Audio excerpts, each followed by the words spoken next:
Hey, what's up, people? We're going to be doing a quick video here on tourniquet holders. So I got a couple already made.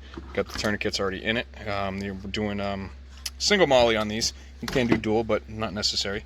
But here we have our mold. This is from Plan B, and we got our frame that fits it. So we're going to go ahead. We already have our heat press up to temp. So I'll go ahead, get the Kydex in there. I got a piece pre-cut. It's a lot bigger than I need, but it was there and I didn't feel like cutting another one. Then you got Teflon paper over,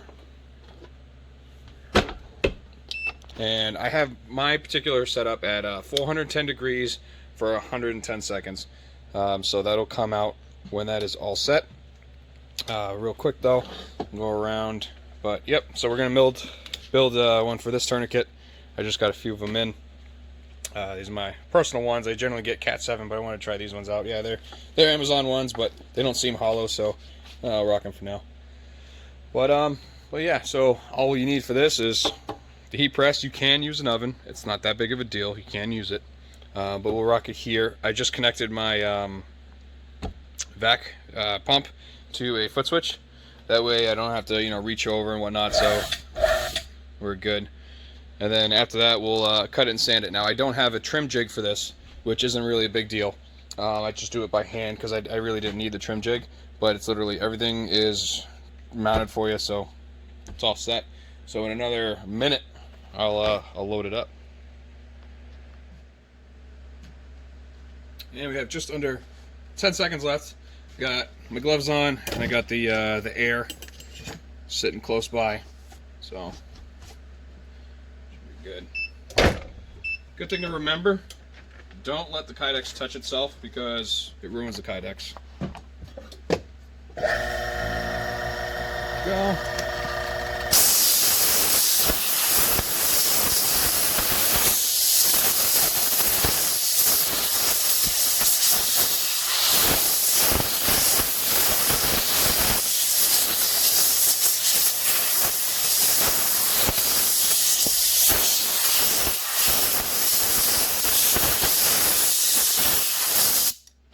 And the point of the air is to obviously cool it down a lot faster, so we're not sitting here for 20 minutes waiting.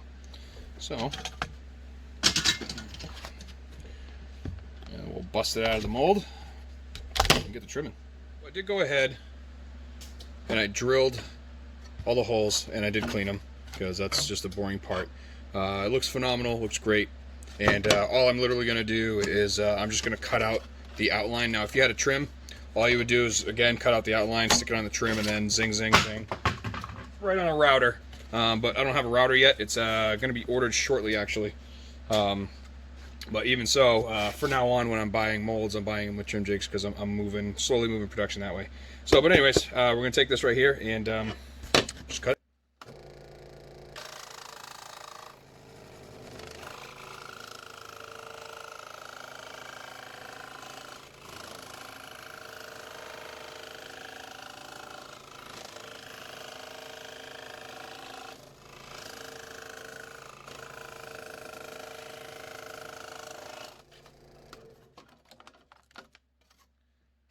Right, so there's that. Now, let me grab a tourniquet. Obviously, the tourniquet does not fit inside here because we got the top still on it. So what we'll have to do is we're going to have to cut it. So what I personally do is I cut it just above this a little bit so the bushing doesn't poke out, but enough to still cover it.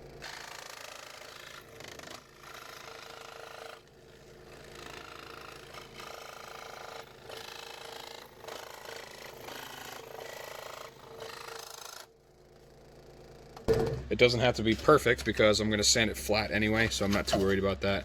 But there that is, and you could go ahead and check it. Looks pretty good to me. So now we're going to do the next step where we're just going to flush it up. And I got my strip heater in. It's not plugged in yet, or I don't have a spot for it, but I'll set it up. Just I'll show you how to do it with the strip heater.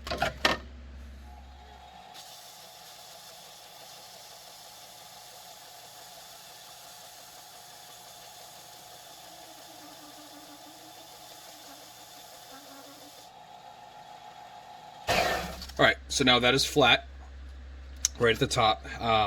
But again, because I don't have a trim jig, I'm going to fold it and then cut it to how I want it. That way the cut is symmetric on both sides, and then I could go ahead and sand it again. So we're going to cut it, we're going to fold it, cut it, and then sand it, and then do a finish sand, and then add the hardware, and we're all set. Here's the strip heater. I literally just got it. I don't even think I didn't even turn it on yet, but just throw it on. Okay, it's getting warm. So inside the strip heater, there's a coil spring where you can see it's starting to get red, and it's literally, that is all it does. It's a strip that heats up. The air, or the hot air, comes up from the middle, and this right here is actually water cooled. I don't have the water hooked up, but you can still use it without it. You can get this on Amazon for 80 bucks shipped, and this is literally all you use it for. It's for bending acrylic and such. So you're just gonna, I don't put it down on it. You can do that and walk away, but oh my god, there's horror stories out there. So what I like to do is just hold it there a little bit, let it do both sides, and like I said, it's either this or doing the heat gun, which is what I normally do. So I don't have a spot for this yet, so but I'm just gonna get it nice.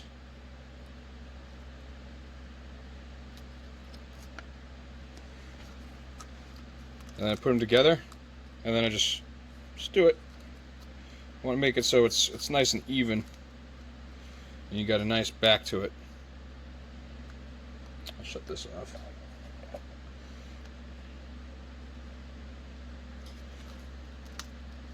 Good. Make sure your holes line up, like so, and bam. It's a good idea too to blow air in here.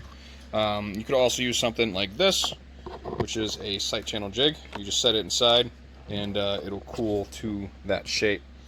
But for now, this is what I got, and seemed to work good. So what I'm actually going to do is it's easier to cut everything when you bolt it all together. So I'm going to do quarter inch. I'm not doing the quarter-inch ones, I'm doing the half-inch guys.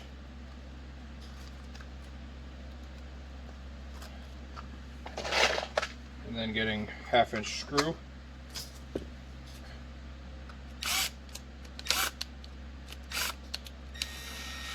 we go.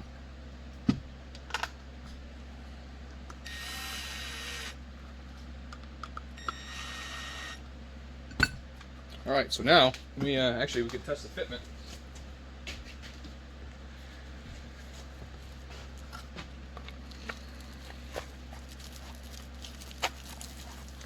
It's actually not that bad. Nice and tight the way I like it. There's a joke in there somewhere. But, here we go. You could, obviously we will loosen up a little bit, but it comes out pretty easy, goes in pretty hard. But that rubber bushing allows it to be 100% adjustable to your liking. And that's it. So what we'll do now is take a pencil.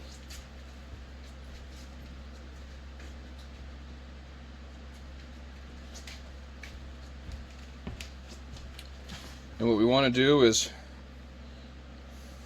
cut down at the bottom, and we'll do an angle.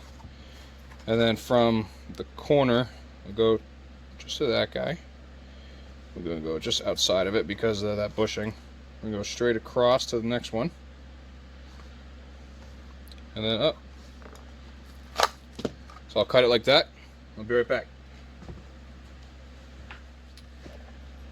And we'll do the voila.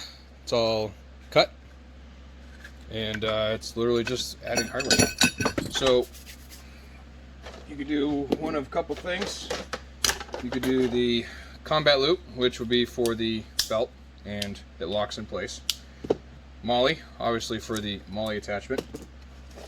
Or you could do the, oh, that's not one. Blade Tech Duty, which apparently I don't have, but what that does is it looks like the combat, but you have to squeeze the sides for it to open. That one actually does molly and a belt. But this one we'll just do molly. So, 2 pieces, 1/4 inch, 1/4 inch. Make sure you have long fingers. There we go.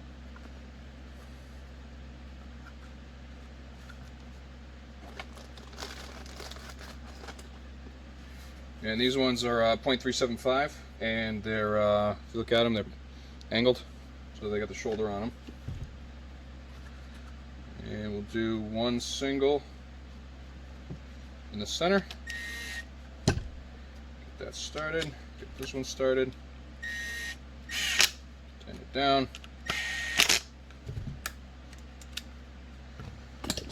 And take your tourniquet. And there you go. You have a quick, easy tourniquet. You're looking at about $4 to $5 in Kydex, and then this is anywhere from $3 to $5 in the hardware. So you're looking at $10 to build, and if you're not filming and you're not being interrupted, you could build one of these in 5 minutes. So not too bad. But there you go.